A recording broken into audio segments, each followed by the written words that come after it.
വയറ് നിറച്ച് ചോറ് കഴിക്കാനേ ഈ ഒരു കറി മാത്രം മതി കേട്ടോ. നമ്മളിന്ന് ഉണ്ടാക്കാൻ പോകുന്നത് എൻ്റെ അമ്മച്ചമ്മയുടെ റെസിപ്പി ഉണ്ട് കേട്ടോ. ഉണക്കമീൻ തോരൻ. അവിടെ തൊടുപുഴയിൽ നിന്ന് തുണ്ടമീൻ എന്നാണ് പറയുന്നത്, അതായത് ദശമുള്ള മീൻ. പുള്ളിക്കാരി പിന്നെ ഒന്നുണ്ടാക്കിയാലും ഭയങ്കര ടേസ്റ്റാണ്. പക്ഷെ ഞങ്ങൾ വലിയ ലവിലും രസത്തിലും ഒന്നും അല്ലായിരുന്നു കേട്ടോ. ആളെ മരിച്ചുപോയി.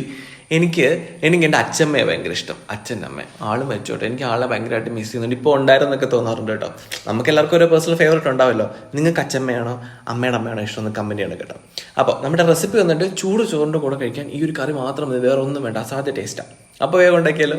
ഇതിപ്പോൾ നമ്മൾ ഉണക്ക സ്രാവ് തലേ ദിവസം രാത്രി വെള്ളത്തിയിടും. അത് നമ്മൾ ഉപ്പൊക്കെ പാറുമല്ലോ. എന്നിട്ട് അത് പിച്ചി പറിച്ച് ഏത് പാത്രത്തിലാണോ കുക്ക് ചെയ്യുന്നത് അതിനകത്തോട്ട് ഇട്ട് കൊടുക്കുക. എന്നിട്ട് ചെറിയുള്ളി കുനുകുനാന്നരിഞ്ഞതും പച്ചമുളക് കുറേ അരിയോട് കൂടി ഇടാം, പിന്നെ തൊണ്ട് മാത്രം എടുക്കുക. എന്നിട്ട് കുനുകുനാന്നരിഞ്ഞ ഇഞ്ചിയും പിന്നെ തേങ്ങ ചിരകിയത്, പിന്നെ എന്താ പറയുക, കുറച്ച് കറിവേപ്പില, കുടംപുളി ഉണ്ടല്ലോ അത് ചേർക്കാം. ഒരു നുള്ളു മഞ്ഞൾപ്പൊടി, ഉപ്പ് കേട്ടോ. ഉപ്പിടാൻ ഞാൻ മറന്നുപോയതാണ്. ഉപ്പ് ഇടണം. പിന്നെ പച്ച വെളിച്ചെണ്ണ ഒഴിച്ച് നന്നായിട്ട് പുരട്ടി കുറച്ച് സമയം വയ്ക്കുക. എന്നിട്ട് അടുപ്പിൽ വെച്ചതിന് ശേഷം കുറച്ച് വെള്ളം ഒഴിച്ച് അടച്ച് വെച്ച് കുക്ക് ചെയ്തെടുക്കുക. ഒരു 10-15 മിനിറ്റ് കൊണ്ട് ഇത് ആവിയൊക്കെ നന്നായിട്ട് കുക്കായിട്ട് വരും. എന്നിട്ട് ലാസ്റ്റ് കുറച്ച് പച്ച വെളിച്ചെണ്ണയും കറിവേപ്പിലയും ഇട്ട് ഒന്ന് ഇളക്കിയിട്ട് വീണ്ടും അടച്ച് വയ്ക്കുക. പിന്നെ ഇതിൽ മുളക് നമ്മൾ അമ്മച്ചിയമ്മയൊക്കെ ചേർക്കുന്ന നല്ല തൊണ്ടമുളക് എന്ന് പറയും. അതിനൊരു പ്രത്യേക വാസനയൊക്കെയാണ്. അതാ നോർമലി ചേർക്കാറുള്ളത്. അതാണ് ഇതിന് ടേസ്റ്റ് ഒരു മണം കൊടുക്കുന്നത് കേട്ടോ. അത് കിട്ടാത്തതുകൊണ്ടാണ് നമ്മുടെ സാധാ പച്ചമുളക് ചേർത്തത്. ഇത് ചേർത്താലും ടേസ്റ്റിന് വലിയ വ്യത്യാസമൊന്നുമില്ല. നല്ല സാധനമാണ്. അപ്പം എല്ലാവരും ട്രൈ ചെയ്ത് നോക്കിയിട്ട് എങ്ങനെ ഉണ്ടെന്ന് പറയണം കേട്ടോ.